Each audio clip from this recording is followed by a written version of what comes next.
Ikhwan, ndugu zangu, ama mada yangu leo hii inaitwa dhufu al-intisab. Tunasema udhaifu wa mwanamume kutokuwa nganganga, labda nizungumze hivyo yani, au kutokuwa ndindindi. Kwa nini tunasema haya? Kwa sababu ni mahaba tu na mapenzi ya kuwapenda kaka zangu, ndugu zangu, wadogo zangu ambao nao wana shida kama hizi, na kwa namna gani tunaweza kusaidizana na kuondosha tatizo hili na wao wakafurahikia ndoa zao kama sisi wengine tunavyofurahikia kwa idhini yake Rahmani ya rahamukumullah. Sasa ni vipi linakuwa hili tatizo? Ni vipi hujitokeza tatizo hili? Ni vipi watu hupatwa na tatizo hili? Kwani tatizo hili lipoje? Basi twende pamoja tuweze kuliona namna lilivyo hili tatizo.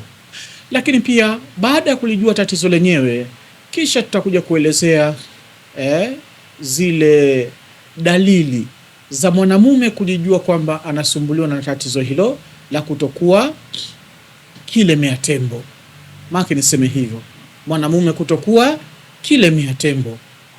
Lakini pia sababu zinazompelekea mwanamume pia kutokuwa kilemea tembo. Kwa nini wewe sio kilemea tembo? Nisikilize vizuri kwa idhini yake Rahmani ya rahamukumullah. Kwanza mwanazuoni anaeleza katika haya yafuatayo. Tena mwanazuoni mwenyewe anaitwa Taha Hasan, Dr. Taha Hasan. Taha, emrejea katika kitabu chake kinachoitwa Asraru Raghabati Wassuluki Aljinsiyya. Rejea katika kitabu chake kinachoitwa Asraru Raghaba Wassuluki Aljinsiyya, utakuta ameeleza majambo haya. Kafunguka vizuri kulijua tatizo, lakini kaja kuelezea sababu, lakini kia kaja kuelezea dalili za kujitambua kwamba kwa nini wewe sio kilemea tembo, na hata hivyo dawa gani zitumike ili kukurudisha kuwa kilemea tembo kwa idhini yake subhanahu wa ta'ala. Ikhwani, mwanazuoni Taha Hasan anasema dhufu al-intisab, yani dhufu al-jinsiyya, yani udhaifu wa kutokuwa kilemea tembo, au kwa lugha nyingine udhaifu wa kijinsia, huwa adami qudrati ala wusuli ila intisabi au hufadhi alayhi bima yakfi limamarisat al-jinsi. Anasema mtu udhaifu wa kijinsia au mwanamume kutokuwa kilemea tembo ni kwa sababu ya kukosekana uwezo wa kuweza kuwa nganganga, tuseme labda hivyo. Au udhaifu wa kijinsia ni ile hali ya kushindwa mwanamume kuendelea kuihifadhi ile nganganga iendelee kuwepo kwa muda zaidi ya dakika 7 na kuendelea mbele huko. Maana yake kinyume chake, madhaifu ya nguvu za kiume ni kuanzia dakika 1, dakika 2, dakika 3 wewe ni dhaifu. Na ukishaenda safari yako moja, basi huna uwezo wa kuendelea kuilinda hiyo hali yako ya kuwa kilemea tembo iendelee kuwa hivyo, bali baada tu ya hapo na hiyo kilemea tembo yenyewe inadondoka. Nadhani mnanifahamu vizuri kwa idhini yake Rahmani. Sasa nini suluhisho la tatizo hili? Twende pamoja tuweze kuona madhaifu hayo namna gani yalivyo. Anasema inna wujuda mushkilatin fi intisabi hiya hina al-akhar la yamthilu bidarurati sababan yustad'a al-qalq. Tatizo hili linatofautiana kwa wanamume. Si kwamba wote wanaendana sawa katika ile hali ya kutokuwa kilemea tembo. Kuna mwingine yeye yuko hivi, anakuwa kilemea tembo mwanzoni, lakini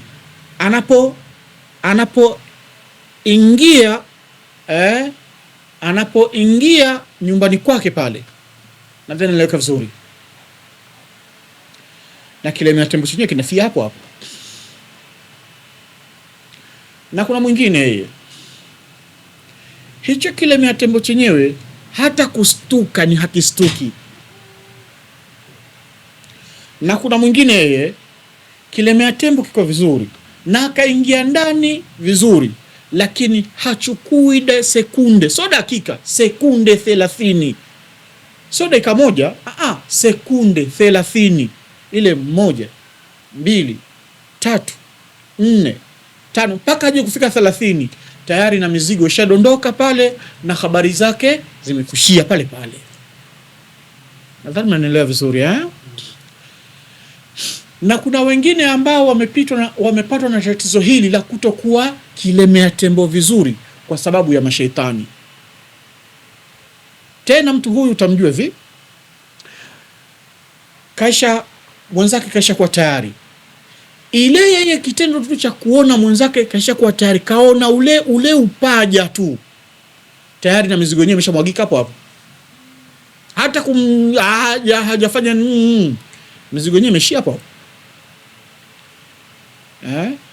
Zote hizi ni hali ambazo na ni sababu ambazo zinawapelekea watu kutokuwa kilemea tembo. Sasa haya mambo ya upande wa majini, upande wa kichawi tunaweka pembeni, tutakuja kuyazungumza siku nyingine. Leo tunazungumzia upande wa maradhi au sababu za kibiolojia zinazompelekea mwanamume kuwa katika hali za namna hiyo, biidhnillah tabaraka wa taala, yarhamukallah. Sasa ili kwenda kuyaondosha matatizo kama hayo, sisi Nyumba ya Tiba na Dua na Sheikh Hamisi Suleimani tumekuandalia dawa yetu inaitwa kilemea tembo. Dawa yetu inaitwa kilemea tembo. Hii ina mchanganyo wa aina ya mimea, takriban mimea 5, ambapo miongoni mwa mimea hiyo 5 kuna mmea mmoja unaitwa kilemea tembo, ambao umefanywa mchanganyo vizuri kwa vipimo vizuri sambamba na mimea yake mingine mwenza, ili kwenda kutengeneza ubora na utendaji kazi mzuri wa kumrudisha mwanamume awe ni mwanamume shupavu, awe ni mwanamume wa maana, yani baba wa nguvu, Superman, katika hali za namna hiyo. Na kwa kawaida dawa mpaka kwenda kutumika na kuwa tiba, manake huko ilikotoka imechanganywa michanganyo kwa kipimo sawa, kwa kipimo cha kitiba, ili kuifanya sasa iende kuwa ni dawa. Sasa katika moja ya mimea 5 iliyoko humu, vipimo vyake si sawa katika uchanganyaji. Kuna vingine unaweka kijiko kimoja, vingine kuna vijiko viwili, vingine kijiko 1.5, vingine vijiko 3, ndipo unachanganya unapata uzani kama huu. Nadhani naeleweka. Na hivi ni vipimo vya kitiba.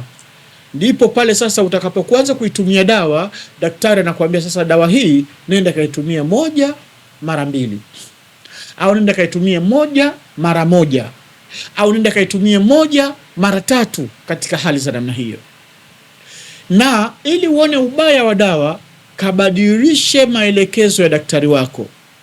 Amekwambia 1 mara 3, wewe ukafanya 3 mara 1. Hilo ni tatizo pia. Badala kutibia, unaenda kuongeza maradhi au tatizo katika mwili wako. Sasa dawa yetu inaitwa kilemea tembo, ambayo ina mimea mizuri sana ndani mwake, na kwa idhini yake Rahmani nawe utaenda kuwa kilemea tembo kweli kweli. Ikhwani, kitaalamu, mtu mwenye tatizo la nguvu za kiume, kutokuwa kilemea tembo, akawa ana tatizo la mfumo jogoo, utamjua katika dalili hizi zifuatazo. Mojawapo tunasema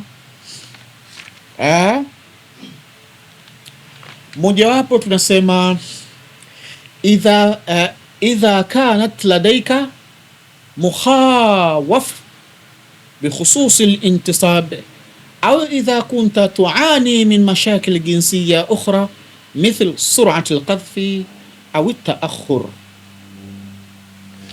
Bwanazuoni anatuelezea moja ya sababu ni unapokuwa na tatizo la hofu, inaweza kupelekea tatizo kama hilo kuleta tatizo la kutokusimama,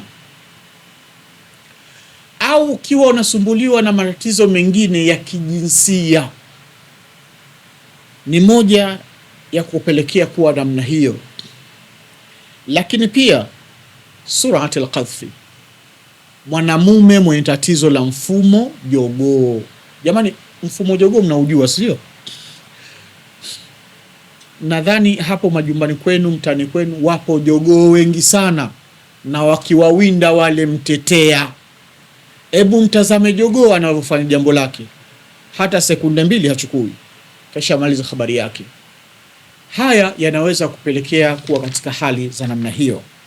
Sasa, mashakil fi wusuli ila intisabe, ukiwa na dalili ya kuto kuweza kufikia kusimama, basi wewe una tatizo la udhaifu wa nguvu za kiume. Maanake ni kwamba huyu mtu hata awe na mwenza wake ndani, lakini huku hamna kitu, kilemea tembo, wala atajitahidi kwa namna anazozijua yeye, kwa njia anazozijua yeye, wapi? Maanake mpaka wengine hufikia eti atazame picha za pornography, anasema na boosti, ana boosti, ndipo huku boostike na aweze kufanya jambo. Hiyo ni hatari, na huyo aisha athirika. Yani ubongo wake hauna uwezo wa kutembeza hisia katika mwili wake na kuweza kufanya kazi ya kuamrisha kiungo kile kiweze kufanya usimamaji. Sasa unapotumia kilemea tembo, si tu kwenda kufanya kiungo chako kiweze kuinuka na kuwa kilemea tembo kweli, bali pia dawa ya kilemea tembo yenye mimea mitano ndani mwake itaenda kuboresha uzalishaji mzuri wa homoni ya testosterone, ambao testosterone inaenda kufanya kazi ya kurutubisha ubongo wako, na ubongo wako unapopata kirutubisho hicho unakuwa unafanya kazi vyema, una sensi vizuri. Yani hata akapita mwanamke tu kidogo ana kanga moja tu, tayari wewe ushavurugwa na kilemea tembo, tayari kishaanza kufanya kazi, kwa sababu ubongo wako una sensi vizuri. Kilemea tembo hii ni muhimu sana kwako wewe. Lakini dalili nyingine tunasema mashakili fi ibqa'i intisabe. Dalili nyingine tunasema, ili kujitambua kwamba wewe una udhaifu wa nguvu za kiume, bwana Zona anasema mashakili fi ibqa'i al-intisabe, ni tatizo la kushindwa kubakia ukiwa kilemea tembo. Kivipi? Mfano, umekutana na mwenza wako, umeenda safari ya kwanza, na hiyo safari ya kwanza yenyewe pengine hata dakika 30 hujafika, dakika sekunde 20, 15, 20 tayari ushamaliza habari. Sasa basi, baada ya kumaliza habari hii, huwezi ukaendelea safari ya pili. Kwa nini huwezi kuendelea safari ya pili? Kwa sababu kiungo chako hakiwezi kuendelea kubaki kikiwa kilemea tembo. Ndio mwanazuoni akasema dalili ya pili ni mashakil fi ibqa'i intisab, ni tatizo la kushindwa kubakia ukiwa nganganga, yani baada ya ile safari moja na kilemea tembo chenyewe kimedondoka. Ama dalili ya pili ya mtu kujitambua kwamba ana tatizo la upungufu wa nguvu za kiume, tunasema ikhfad raghabat al-jins, kupunguka ile hamu ya tendo la ndoa, ule uwezo wa tendo la ndoa lenyewe. Mathalan, ulikuwa una uwezo ndani ya wiki moja, ukiwa na mke wako nyumbani unaweza kabonyeza mara 7 ndani ya wiki, au kabonyeza mara 5 ndani ya wiki. lakini leo hii ndani ya wiki moja unabonyeza mara moja, au wiki nzima moja ikapita bila hata kubonyeza. Hilo pia ni tatizo kwa mwanamume aliyoko baba wa nguvu, Superman hawezi kukaa wiki bila kubonyeza. Sio wiki, siku 3 tu bila kubonyeza, si kweli.